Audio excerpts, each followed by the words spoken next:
Hello everyone, welcome back. So today in this video I'm going to show you how to play any videos from YouTube directly from your media player. You might wonder why VLC when you can watch from YouTube.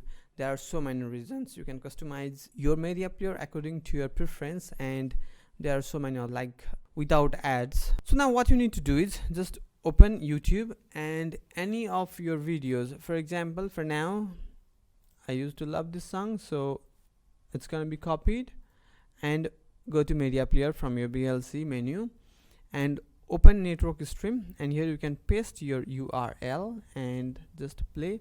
Simple. Your video will start instantly. It depends, sometimes it depends on your network and computer speed. So I guess that's it for this video. I hope this video was helpful. So if you find this helpful, don't forget to like this video and subscribe to my channel. See you in the next video. Bye bye.